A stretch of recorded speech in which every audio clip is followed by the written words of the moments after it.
Hello friends, I'm glad to see you on our channel, where we immerse ourselves in the world of the most creepy and exciting stories. If you are looking for thrills and are not afraid of dark secrets, you have come to the right place. Subscribe to our channel so that you don't miss any fascinating stories, and turn on notifications to always be aware of the newest and scariest stories. I am fond of running, weightlifting, and hand-to-hand combat.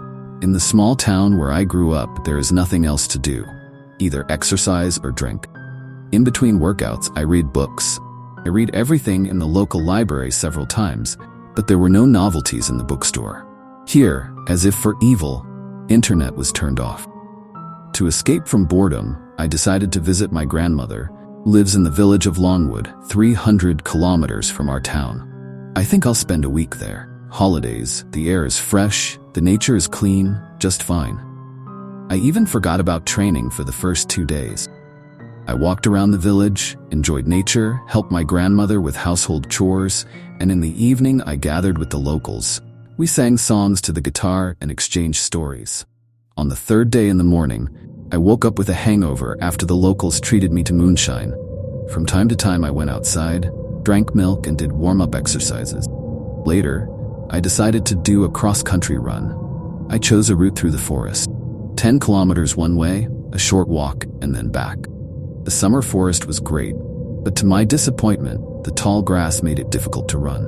I ran more than 10 kilometers, got a little carried away, but did not abandon the plan to do a walk with a player and a camera. I walked for a long time until the spruce forest was replaced by thickets and swamps. I went out to a small stream, quenched my thirst, and lay down to rest. I woke up from the cold. Night had fallen, and night sounds could be heard all around. I decided to go back because Grandma might already be worried. To support myself, I turned on the player at full volume and sang my favorite songs loudly. But soon he realized that he was lost and returned to the stream. I was without a compass, and the phone showed zero signal. The navigator would not have helped either. The map was not loaded. About 1 o'clock in the morning, I came across a broken road. It was a good sign. All roads lead from settlements. After a few kilometers, I noticed a silhouette of a man ahead. Deciding that it was better to move together, I quickly caught up with him. It turned out to be a man of about 35 in an old military uniform and with a curled mustache. He had a saber on his belt and possibly a weapon in his holster. I decided to ask him for help. "Excuse me, can you tell me where the nearest settlement is?" "The nearest settlement? I'm just heading there. Graves Village. Will you keep me company?" "With pleasure," I replied in surprise. I noticed that there was a certain old-fashioned manner in his speech. "Let me introduce myself. James Wilson, a retired officer." He held out his hand, having previously removed a white glove. "Nikolai. And the patronymic?" "Nikolai Alexandrovich." "Beautiful weather, isn't it, Nikolai Alexandrovich?"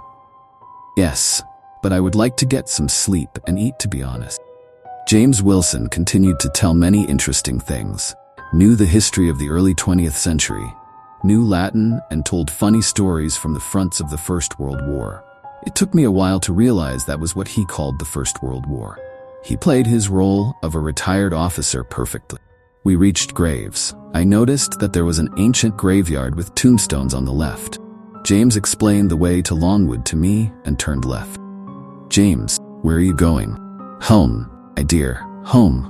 My wife was waiting for me. Have a good trip."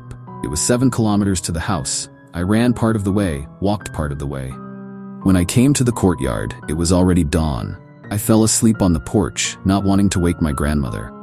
2 days later, I decided to visit Graves to see the ancient crypts that caught my attention. I entered one of them and saw a tombstone with the inscription, "James Wilson, 1865 to 1917. Suddenly, I felt a cold draft. I turned around and noticed that there was a strange flicker in the crypt. Eerie, indistinct silhouettes began to appear in the walls of the crypt. They slowly became clearer. Suddenly, there was a screeching sound from the darkness, and hands like withered branches began to rise from the ground. My heart started beating faster. I rushed to the exit. The crypt doors slammed shut of their own accord. Trying to control my panic, I glanced at the walls, noticed that they were covered with strange symbols that began to flicker with a dim light. I heard a rustle behind me, as if someone was moving. Trying to find a way out, I noticed that the hands from the ground were getting closer to me. Suddenly, a screeching sound was heard from behind. I turned around and saw James Wilson, but he didn't look the same as before. His eyes were empty, and his face was withered as if dead. He was walking slowly towards me, and I realized that this was not just a game. It was a spirit or some other creature living in this place. I managed to find a crack in the wall through which I got out of the crypt, and I quickly ran to the exit of the churchyard. I felt like something was pulling me back, but I didn't stop. I had to run, and I got out into the open, where it was still light. However, the relief was short-lived. As soon as I crossed the border of the churchyard, I noticed that the fog was thickening around me. It rose from the ground like a living thing, and in its thick swirls I could hear whispers. Periodically, eyes poked out of the fog, watching me, but as soon as I tried to concentrate, they disappeared. I quickened my pace, but the fog was getting denser. My feet slipped on the wet grass, and because of my heightened fear and fatigue, it seemed that every step was difficult. I felt like something was starting to haunt me, and the fear became almost physical. Suddenly the fog parted, and an ancient hut appeared in front of me. She stood alone, like a forgotten time. I knew that this was not a part of normal village life. The windows were boarded up, the doors with rusty hinges. Raindrops dripped slowly down the roof like the tears of ghosts. There was no certainty that this was a safe place, but there was no other choice. I reached for the door, and it suddenly opened of its own accord, making a screeching noise. I entered the hut, closing the door behind me. It was gloomy inside, but I could make out the antique furniture and the strange signs on the walls. There was a skeleton in the corner, dressed in a tattered military uniform that I saw James Wilson wearing. His empty eye sockets seemed to be following my every move. I noticed that there was a book on the table, the cover of which was covered with dust and cobwebs. I carefully opened it and saw the notes written in illegible handwriting.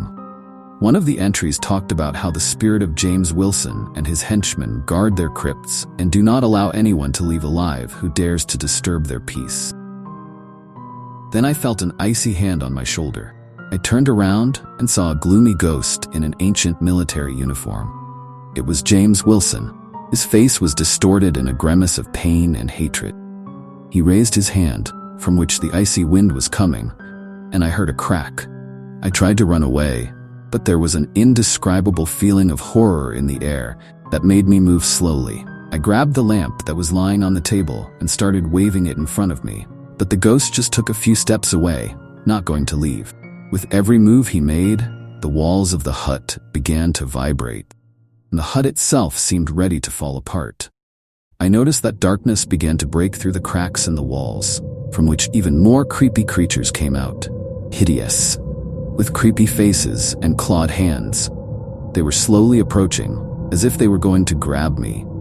In a desperate attempt to escape, I noticed that the skeleton in the corner was decorated with ritual signs, which I remembered. They were used to protect against ghosts. I repeated the signs on the walls of the hut and began to pronounce words from the book, hoping to ward off the ghosts.